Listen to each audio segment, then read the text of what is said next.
बहुजनांना न्याय व हक्क मिळवून देण्यासाठी सामाजिक एक लढा बहुजन माझा. हॅलो. हा हॅलो. जय भीम. मी डॉक्टर शंकर माने बोलतोय, बहुजन पेपरचा संपादक. हा बोला ना. जय भीम. मॅडम, तुम्ही काल आज धुमाळ म्हणून कामगार आमचा बहुजन संघटित कामगार संघटनेचा सभासद बर तिथं इस्लामपूरच्या ऑफिसमध्ये गेला होता बर आणि त्यांना तुम्ही आडवं थोडं विचारून काय हे करा ही विचारण्याचा अधिकार कोणी दिला तुम्हाला? काय त्यांनी तुम्हाला काय सांगितलं मला सांगा आधी. मला ते धुमाळ कामगाराचा फोन आला होता, सर मला अशा बर. मॅडमने अडवलं होतं हा हा. आणि अशा मला त्या विचारत होत्या. मग तुम्हाला काय विचारलं त्यांनी सांगितलं नाही का तुमच्या कामगारांनी? नाही, मला काय म्हणायचं आहे माहिती आहे का मॅडम, हा बोला. मला एवढंच विचारायचं आहे की माझा जो नोंदणीकृत कामगार आहे, माझ्या संघटनेचा अधिकृत सभासद कामगार आहे, बर. त्या कामगारांना तुम्ही माहिती किंवा तुम्ही ते पेपर किंवा तुम्ही त्यांची काय माहिती विचारायचा अधिकार तुम्हाला कोणी दिला? कोणाला दिला म्हणजे तुम्हाला सांगू मी, महिलांच्या तक्रारी आल्यात माझ्याकडे, त्याच्यामुळे आम्ही ओरिजिनल कामगार किती आहेत त्यामध्ये आणि डुप्लिकेट किती आहेत त्याची आधी शहानिशा करतोय. आणि हे मला अधिकार काय आम्हाला म्हणायचं आहे माहिती आहे? मला काय सांगलीमधलीच अधिकार दिले. कोणी दिले? सांगलीमधून जे आहेत ना, सांगलीचे त्यांचे ते उद्योग भवनचे. हा, सांगलीचे उद्योग भवनचे कोण आहेत त्यांनी तुम्हाला अधिकार दिला? त्यांचं नाव जरा मला कळेल. हा, त्यांचं नाव तुम्हाला देईल मी. तुम्ही राहायला कुठं असते सर? तुम्ही मॅडम, खरं म्हणजे तुम्हाला खरं सांगू का, तुम्ही डॉक्टर शंकरदादा माने म्हटलं हा की सांगलीतला असू दे किंवा महाराष्ट्रातला कोणीही असू दे, तो ओळखत नाही असं नाही. तुम्ही या बर. क्षेत्रामध्ये नवीन आहे. हा हा, मला तुम्हाला एकच सांगायचं आहे की तुम्हाला जो तो जहागीरदार कोण जो असेल का नाही सांगलीतला, त्यानं बर. माझ्या कामगाराचा तुम्हाला चेक करायला दिलंय आणि अधिकार दिले म्हणलं तर त्याचं नाव फक्त सांगा. त्याला बुटानं जर त्या शंकर मानेनं नाही जाऊन मारलं तर माझं नाव बदलून ठेवायचं. तो कोण पण जहागीरदार असेल. ऐकून घ्या सर 2 मिनिटं. हा. तुमच्या एकट्याची आम्ही केलेली नाही चौकशी. तिथं जे कामगार आणते ना, ज्यांची काल अपॉइंटमेंट होती तिथं, बरोबर आहे, त्या अपॉइंटमेंटला सांगा जे आलेली लोक आहेत ना, त्या सगळ्यांचीच फक्त आम्ही चेक केली. तुम्हाला बोलायचा माझा संबंधच नाही ना, तर तुम्ही मला काय म्हणायचं आहे माहितीये का, तुम्हाला म्हणायचं असं नाही. धुमाळ म्हणून आमचा एक कामगार होता, त्या कामगारांची तुम्ही चौकशी केल्या, ती चौकशी करण्याचा अधिकार तुम्हाला दिला कोणी? चौकशी करण्याचा म्हणजे सांगा, आमच्या तालुक्यामध्ये नोंदणीकृत जे कामगार आहेत ना, इथं आमचं तुमचा आरोप आहे तालुका म्हणजे काय, त्यांच्यावर. तालुका विकत वगैरे घेतला का तुम्ही? कोणीच घेतलेलं नाही सर तालुक्यामध्ये. असं कसं बोलू शकतो आपण? तालुक्याचं कोण खरेदी करू शकतो का? तुम्ही विचार, मला काय म्हणायचं आहे मॅडम माहितीये का, तुम्हाला हे सगळं विचारण्याचा मला जसा काही अधिकार आहे, हा. तो अधिकार तुम्हाला कुठल्या पद्धतीने तुम्हाला अधिकार दिला? आता तुम्हाला एक मला सांगायचं आहे की मला अधिकार कोणी दिला? ऐकून घ्या सर, ऐकून घ्या. मी काय सांगतोय जरा तुम्ही ऐका ना, तुम्ही जरा ऐका. काय माहितीये का सर? हा बोला.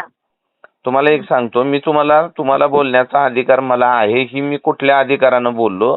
कारण जो कामगार लेबर ऍक्ट प्रमाणे ज्या कामगार संघटना नोंदणीकृत आहेत त्या तुमच्या कामगारांनी सांगितलं नाही का? त्यांना मी विचारलं की नाही की तुम्ही त्यांना काय सांगितलं की तुम्ही जे कामगार आहात तर हा तुम्ही ओरिजिनल कामगार आहात, तुम्ही पहिलीच व्यक्ती तिथं आलेला.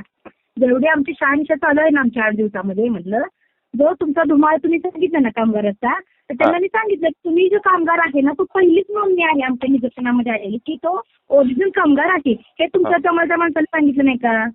मला काय म्हणायचं आहे माहितीये का, ऐका, तुम्हाला एक सांगतो, तो ओरिजिनल कामगार आहे किंवा डुप्लिकेट कामगार आहे का नाही ही बघण्याचा अधिकार तुम्हाला कोणी दिला?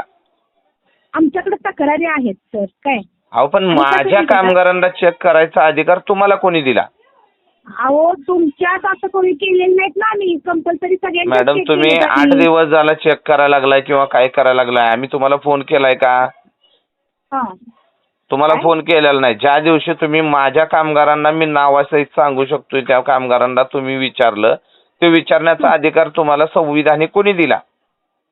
संविधानिक अधिकार कुणाला जर दिला नसला लक्षात घ्या तर बोगसगिरी चाललंय ही बाहेर काढण्यासाठी आम्हाला ते विचारणं आमचं शहानिशा करणं आमचं काम आहे सर. हो का मॅडम, तुमचा बिझनेस काय आहे किंवा तुम्ही काय करायला लागलाय ह्याच्याशी मला काही माहित नाही, परंतु मला एवढं कळतंय की लेबर ऍक्ट खाली जे कामगार संघटना आमची नोंदणीकृत आहे त्यांना आम्ही लिगली सभासद वर्गणी फी घेऊन आम्ही त्यांची नोंदणी करून घेतोय आणि नोंदणी करून घेऊन त्यांना लाभ मिळवून द्यायची व्यवस्था आमच्या पद्धतीनं चाललेली असते.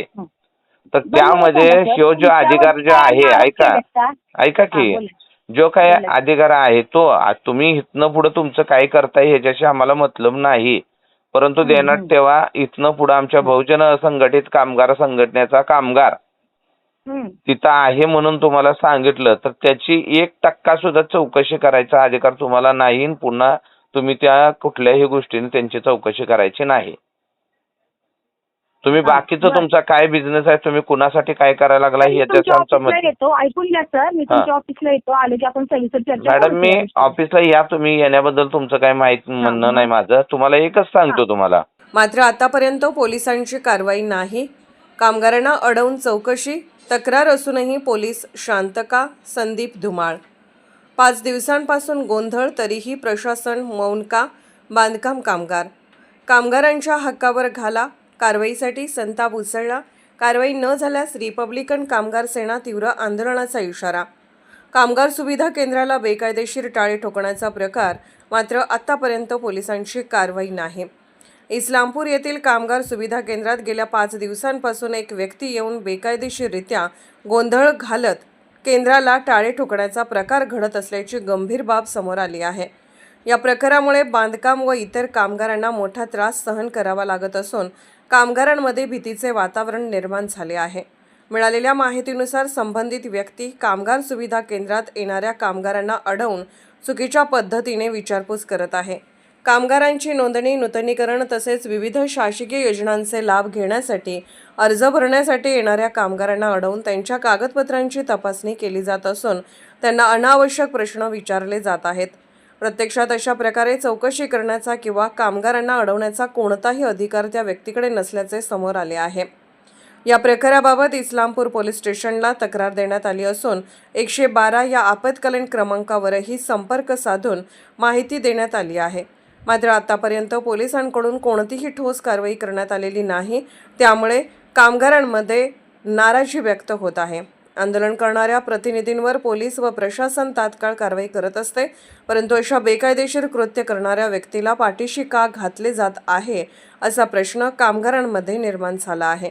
दरम्यान बहुजन कामगार दर्पणचे संपादक डॉक्टर शंकरदादा माने यांनी संबंधित व्यक्तीशी चर्चा केली असता त्या व्यक्तीला कामगार कायदे, कामगार संघटनांचे अधिकार तसेच बांधकाम कामगार नोंदणीची प्रक्रिया याबाबत कोणतीही माहिती नसल्याचे दिसून आले. कोणत्या तरी नेत्याच्या सांगण्यावरून ही व्यक्ती असे कृत्य करत असल्याची शक्यता व्यक्त होत आहे. कामगार सुविधा केंद्रातील कर्मचाऱ्यांनीही या प्रकाराबाबत पोलिसांना माहिती दिल्याचे सांगितले आहे. मात्र आतापर्यंत इस्लामपूर पोलिसांकडून कोणतीही कारवाई झालेली नाही. यामुळे कामगारांमध्ये संताप व्यक्त होत आहे.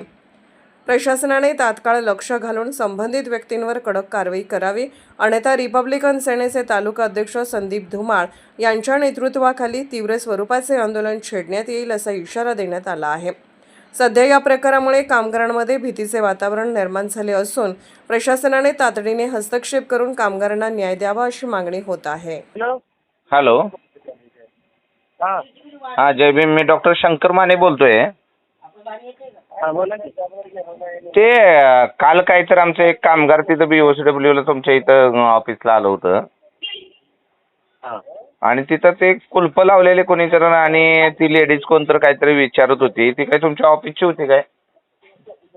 नाही, ती श्रद्धा शिंदे म्हणून नाही, एक बाईक होती संघटनेची आहे.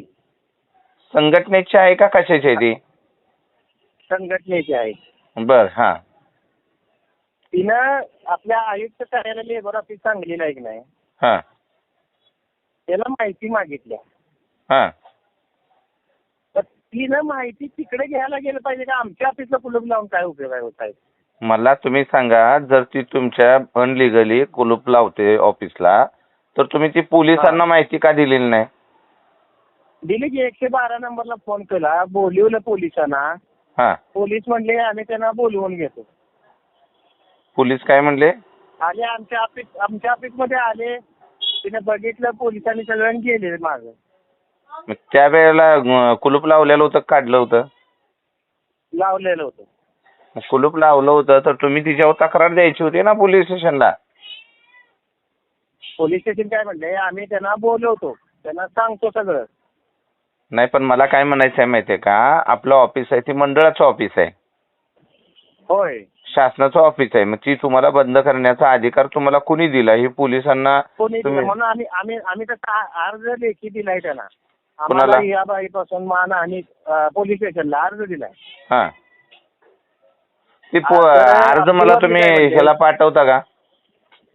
आता एक अर्ध्या तासात मी जाणार आहे पोलीस स्टेशनला. ते संदीप पाटील म्हणून PS आहे, त्यांनी बोलवलंय, हा. तिला बी बोलवलंय. नाहीतर तर आम्ही तिच्यावर तक्रार नोंद करणार आहे.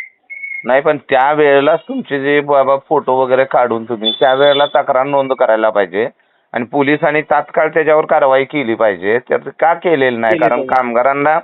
कामगारांना त्याचं हे व्हायला लागलं, त्रास व्हायला लागला. कामगारांना नाहक त्रास अर्जात दिले, कामगारांना नाहक त्रास दिला जातो, त्यांना विचारपूस केली जाते, त्यांना एखादं ब्लड प्रेशर आहे, काय झालं तर याला जबाबदार कोण साहेब म्हणून त्यांना सांगितलं आम्ही सगळं त्या अर्जातनं.